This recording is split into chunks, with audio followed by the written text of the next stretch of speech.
Shalom, good morning to all. ప్రియులారా, అనుదినం కృపల లేఖనాలు వింటూ ఆత్మీయంగా బలాన్ని పొందుకుంటున్నాం కదా. ఆ పరమతని కృపకు మనం పాత్రలం అవుతున్నాం కదా. ఈ దినం కూడా అనుదిన కృపల లేఖన భాగంలో చూసుకుంటుంటే పరిశుద్ధ గ్రంథంలో మార్కు సువార్త 10వ అధ్యాయము 49వ వచనంలో ధైర్యం తెచ్చుకొమ్ము. ఆ పుట్టుకతో గుడ్డివాడు ఆ దారిన నజరేయుడైన యాషువ వెళుతున్నాడని విని, దావీదు కుమారుడా నజరేయుడా యాషువ నన్ను కరుణింపుమని కేకలు వేస్తుండగా అక్కడున్న జనులు ఊరుకుండవని అన్నారు. కానీ ఇంకా బిగ్గరగా కేకలు వేస్తూ వచ్చాడు.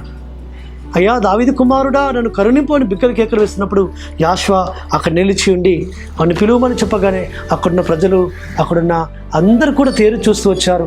అప్పుడు ఆ శిష్యులు అంటున్నారు, ధైర్యం తెచ్చుకున్నాము, యాషువ నిన్ను పిలుచుచున్నాడు అని. ప్రియులారా, యాషువ మెస్సీయ ఎప్పుడైతే మన వైపు చూస్తుంటుంటాడో, ఎప్పుడైతే ఆయన కనిదృష్టి మన మీద ఉంటుందో, ఎప్పుడైతే ఆయనక కృపకు మనం పాత్రలం అవుతుంటామో అప్పుడు మన హృదయాలలో ధైర్యం ఉండాలి సుమా. ధైర్యవంతంగా మనం కనబడాలి. ఈ లోకంలో అపవాది మనల్ని అనేక రకాలుగా భయపెట్టిస్తుంటుంది. అపవాది మనల్ని అనేక రకాలుగా కృంగజేస్తూ వస్తుంటుంది. అపవాది మనల్ని అనేక రకంగా హింసిస్తుంటుంది.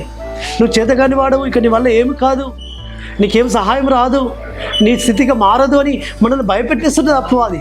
కానీ యెహోవా మెస్సీయ బిడ్డ నేను, యెహోవా మెస్సీయ రక్తంతో కడగబడిన వాడను, యెహోవా మెస్సీయ నన్ను తన స్వాస్థ్యంగా చేసుకున్నాడు, ఆయన నన్ను కరుణింపక మానడు, ఆయనను కరుణిస్తాడు, కటాక్షిస్తాడు, ఆయన నా మీద కృప చూపిస్తాడని మనం ధైర్యంతో ముందుకు సాగాలి. కాబట్టి ధైర్యం తెచ్చుకోవాలి మన హృదయాలలో. కాబట్టి యెహోవా మెస్సీయ అంటున్నాడు, మీ హృదయాన్ని కలవరపడనీయకుడి, విరవనీయకుడి, ధైర్యం తెచ్చుకుని నేను లోకంను జయించున్నాను. కాబట్టి మనకు తోడుగా ఉన్నవాడు, లోకాన్ని జయించినవాడు, మరణాన్ని జయించినవాడు, సమస్తమును ఆయన స్వాధీనించుకున్న నాదుడు, ఆయన సృష్టికర్త, ఆయన మహాశక్తి సంపన్నుడు, పరాక్రమశాలుడైన, మరణాన్ని గెలిచినవాడు, సాతాన్ని గెలిచినవాడు, మృత్యువును గెలిచినవాడు, ఆ సర్వోన్నతుడు, ఆ జీవాధిపతి మన పక్షమున ఉన్నాడని. కాబట్టి మనలో ఉన్నవాడు లోకంలో ఉన్నవాడి కంటే గొప్పవాడని మనం ధైర్యం తెచ్చుకోవాలి, ధైర్యంతో ముందడుగు వేయాలి. కాబట్టి నీతిమంతుల సింహం వలె ధైర్యంగా ఉండును.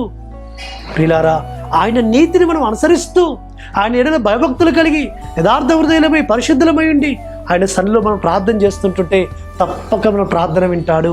మనక స్థితినంతా మారుస్తాడు, మన కన్నీళ్ళన్నీ తోడుస్తాడు, మన బాధలన్నీ కొట్టివేస్తాడు, మన నిట్టూర్పులన్నీ విడిపిస్తాడు. కాబట్టి ఆయన మనకున్నాడని ధైర్యంతో ముందుకు సాగుదాం. అట్టి విధంగా పరమతని మనల్ని నడిపించును గాక. పరలోకమందున మా తండ్రి, సర్వోన్నత జీవాధిపతి యెహోవా మెస్సీయ, మీ సన్నిధిలో మేము నిలిచి ఉంటే, అయ్యా మీ సన్నిధిలో ప్రార్థిస్తుంటే మాకు ధైర్యం కలుగుతుంది. నేను అటు ధైర్యం నిత్యం అనుగ్రహించమని ప్రార్థిస్తూ యెహోవా మెస్సీయ నామమున స్తుతించి ప్రార్థించి వేడుకుంటున్నాము తండ్రి, ఆమేన్. సర్వోన్నతుడు సర్వాధికారిని యెహోవా మెస్సీయ కృపా కనికరము నిరంతరం తోడుగా ఉండి ఆయన మనం బలపరచును గాక. ఆమేన్.